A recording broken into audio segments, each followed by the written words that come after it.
ganito ang gusto ko kasi, kung ano ako ng ganito, hindi ka maniniwala pag mayroon nagbibiro sa akin ang...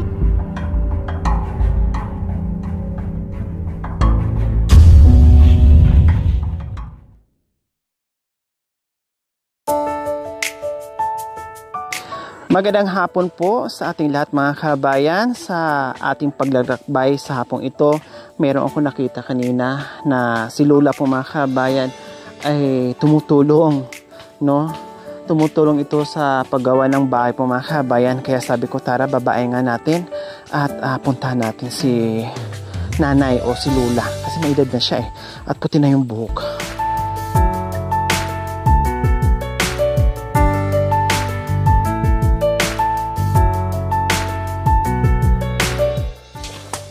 So ayan po mga kabayan yung ating pupuntahan.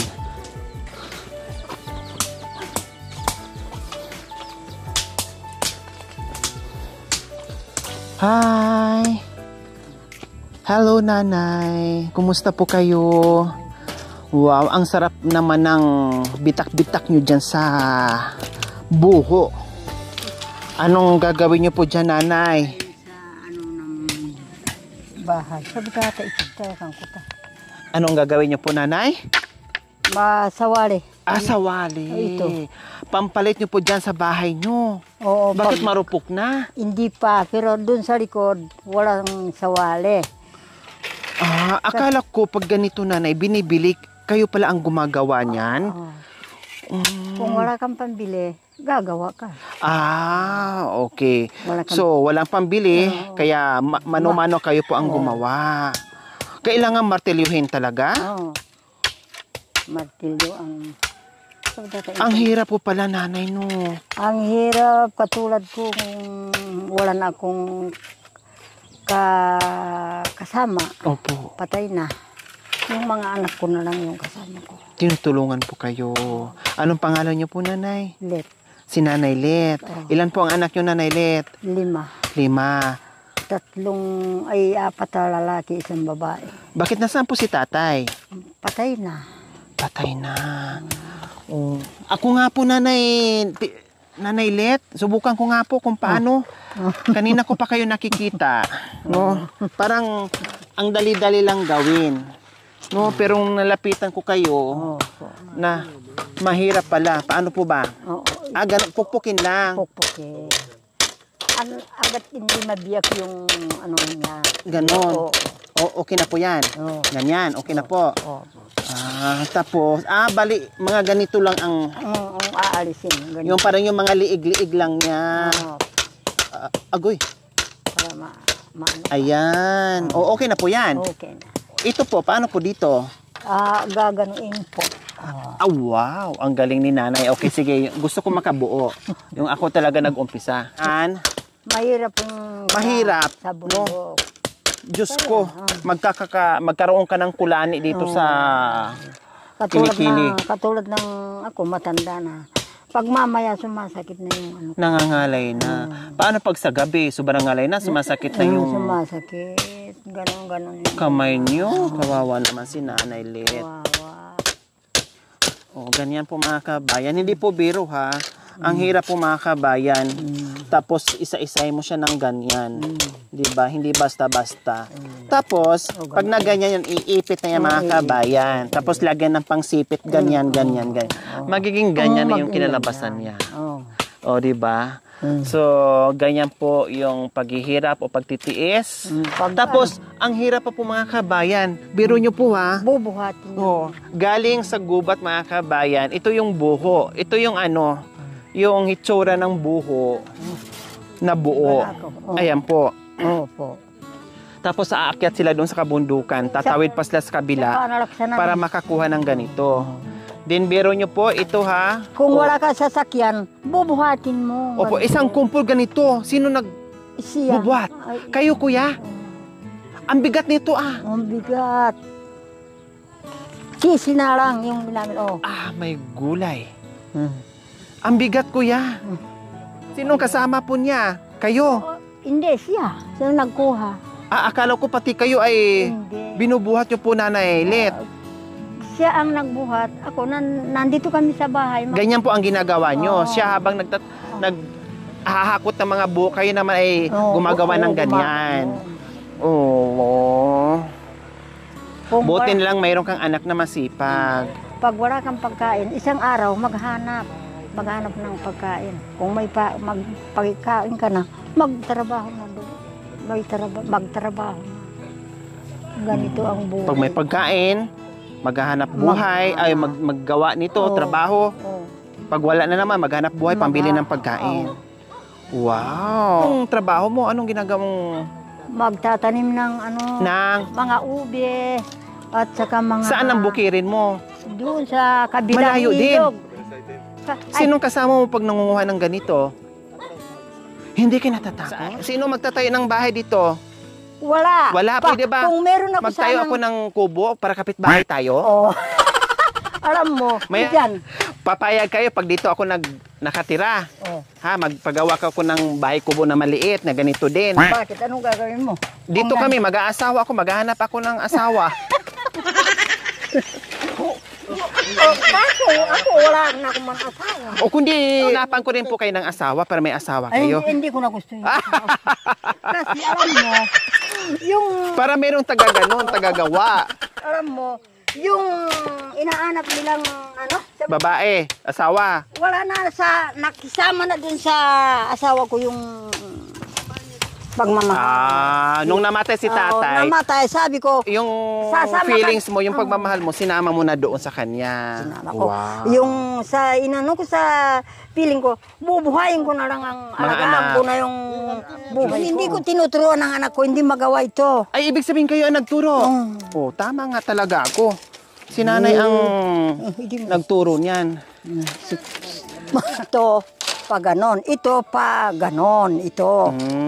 Para, yabay, isama sa mga para makita nila yung... Kung paano ginagawa yung... gaano kahirap. Dagin apat. Titlo dam putlo. Titlo. Yapin. Yapin eh. Pag ganon. Amusin, biyang pundong gisa. Ha? Ganyan? Bayo pa mukpuk amin. Pag hindi mo sinamas, maaano ka. Mahihiwa ka. Aga na ka nasusugatan.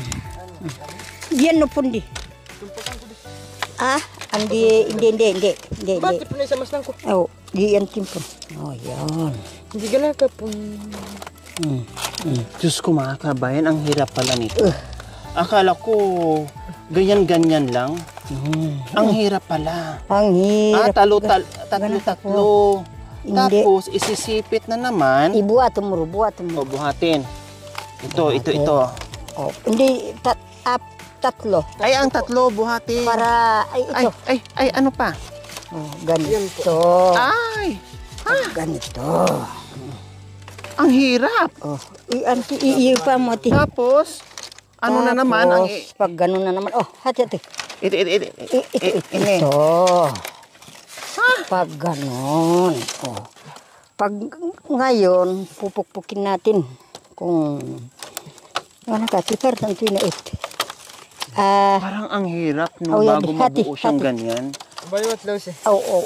Ito. Kailangan dahan-dahan ka mga kabayan kasi kung hindi ka sanay, mahihiwa ka kasi matalas. Matalas yung mga gilid. Sarap ay patula. Ako kali. Sarap punta makita na Ito na tatlo na eh. Maria, manabid mo na. Hati man ako ni. Hindi, makinig ka kay nanay. Mga apo lang kayo. Mga apo ko yan. Mga apo lang. Makinig ka kay nanay. Si nanay ang magaling magawa. Ganun na rin papaka. Pang-ipit. Ito, dalawa yan. Dalawa. Ay, ayun. Ang galing ni nanay. Tama nga naman siya para mag-lock. Isubong. Yung pamukpok. Aga nang Ako yun nakatan. Pag ganon. Iuusog. Para walang hawang. Ganito. Galing ni nanay. Ilang taon na po kay nanay? Mga umlita akong kinapapataka. Mga 120? Wala Hindi. pa pong 100. 60 na. Mga 60. Mga 60 pero ang lakas nyo pa ha. Grabe. O, ganyan na po mga kabayan. Hindi na siya naghiwalay. Ang galing, no? Ang awi ba yun? Ang galing. May nabuo na kayong bago niyan o wala pa? Ito kung pa lang? napuno na yan, hanggang dito buo na. Yun na yung pangdingding nyo po. O, di ba? Libre. Ang puhunan mo ay pagod, tiyaga para magbuhat at magtapas ng buhok. Galing doon sa ikapitong bundok. Kahit mahirap ang buhay, makagawa ka ng ganito. Tama, opo. Kumbaga, tiyaga lang talaga, Nanay Lit. tiyaga. No? Kasi kung pabayaan yung bahay, masira, wala nang titirahan, wala nang tutulugan. Katulad ko, wala na ako ng kasamang katulong sa buhay. Opo. Wala na akong kasamang gagawa ng bahay at saka sa pamumuhay. Opo. Iyaano ko ang sarili ko. Titiisin nyo na lang titiisin po. ko. Yung Panginoon, siya na lang ang bala sa akin ang Tama. magbigay ng Tama po kayo, lakas. Nanay Lit. Opo. Pero swerte pa rin po kayo kasi may anak kayong masipag din na katuwang nyo sa katulad niyan. Siya ang kasama nyo paggawa nito. Kasi pag wala siya, sino ang kukuha doon ng mga buo? Wala. Wala. Diba? Hindi magagawa yung bahay. Oh, diba? O kumusta? Nagmerienda na tayo. Anong merienda? Wala. Kung wala ng bigas, kamote. May kamote po kayo. Kung may bigas. O nasaan po yung kamote nyo? Nandun sa sako. Kadalawang araw ititinda na nila. Kaya nag-aano sila ng mga kamote. Yan, katulad yan. Nag-ani kami ng gabi. Sabi nilang mga kapatid na galing sa baba, bibiliin nila. Pero pag dumating nila, hindi na pala gustong biliin. Oh, nasayang. So yan, O anong sayang. gagawin? Sabi bibilhin tapos di pala bibilhin. Pag meron dumating araw-araw, ibibili nga kahit konti-konti. Umatras yung buyer. Hindi natuloy. Kasi yung sa baba, nasabi nila, mura na lang. Anong klaseng gabi ba? Patingin nga ako, kuya. May pakit ka, wati. Ganito yung gabi. Akala ko tugi. Iba pala yun. Gabi pala. Sapan sigang. Opo, gabi pang sigang. Magkano ang per kilo binibinta nyo sa mga ganito, Nanay Lit? Banjing ko lang. Paano pag sila ang kukuha dito? Pag sila ang kukuha dito, 20 per kilo. Pag dinadala nyo po doon sa bayan, 25. May bebenta ng 30. 30. So may 10 piso. Bakit ayaw nyo na lang dalhin doon sa market para Kasi 30 per kilo? marami ng pinagtatrabahuan. Kaya hindi dinala dun sa baba. Nag-aantay na lang po ng bibili. Mag-aantay na lang sana kami ng bibili. Kasi sila ang nagpaani. Opo. Tapos hindi nila gustong biliin. Ilang sako ba ang pinaani nila? 5. Pero hindi naman po ito masisira. Hindi. Okay, sige. Nanay, sa sobrang sipag nyo, meron kaming surprise sa hapong ito para sa inyo. Salamat.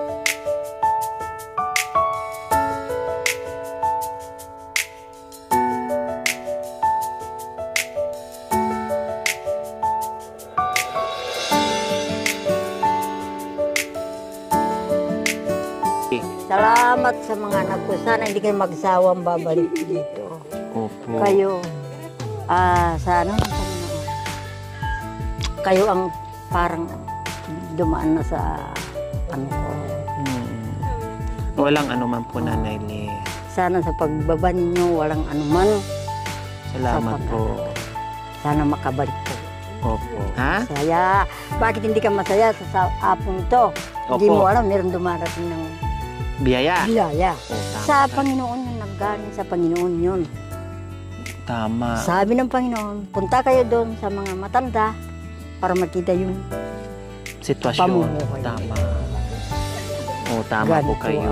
Inutos ng Panginoon na mapuntahan inuutos kayo. para pumunta kayo dito para makita yung kalagayan ng mga matanda. Kasi kahit may edad na po kayo, pero ang sipag-sipag nyo pa rin. Diba? Ang lakas-lakas nyo pa rin. Malakas pa rin. Sana, pinaano ko sa Panginoon, bigyan ako pa ng lakas. Ay, akala ko bigyan pa ng boyfriend.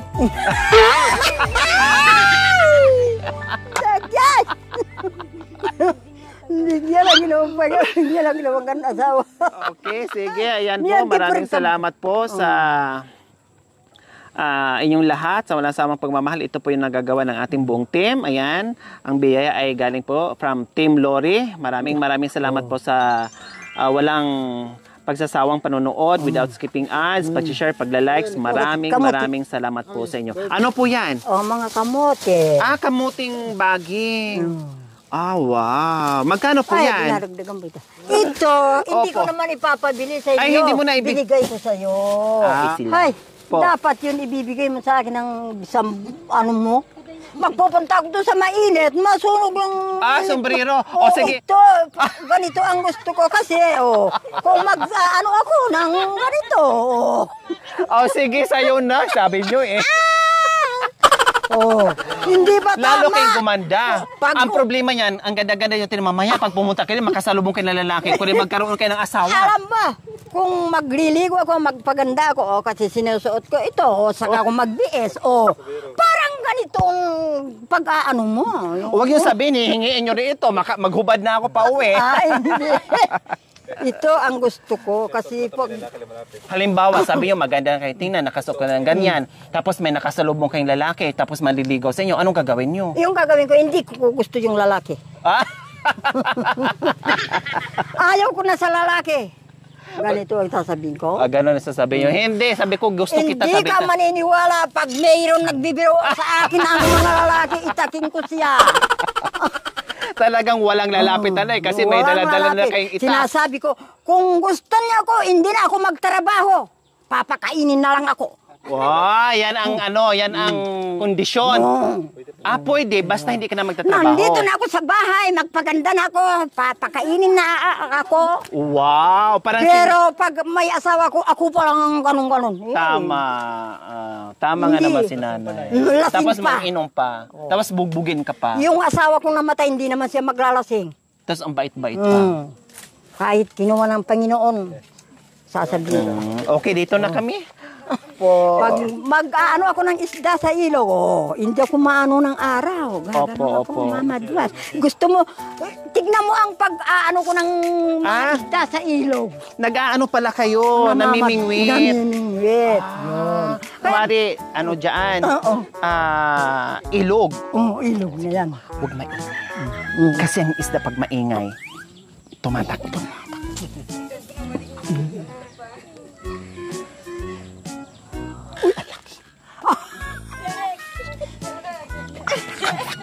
Ang laki. Ang laki. Ang laki ng lalaki. Lalaki ang nakuha natin, hindi isda. Ang delikado na yung pag namingwit kayo, napingwit nyo lalaki. Lalaki. Pwede maasawa nyo ng di oras. Lalaking isda. Lalaking isda pala. Okay, Alam mo. Ay! Ang laki! Ang laki! Ayun pala, manok. Manok. Okay, sige. Dito na kami, nanay. Maraming salamat, ha? Bye na. Ayan. Maraming salamat din. Bye-bye. Bye-bye, kuya.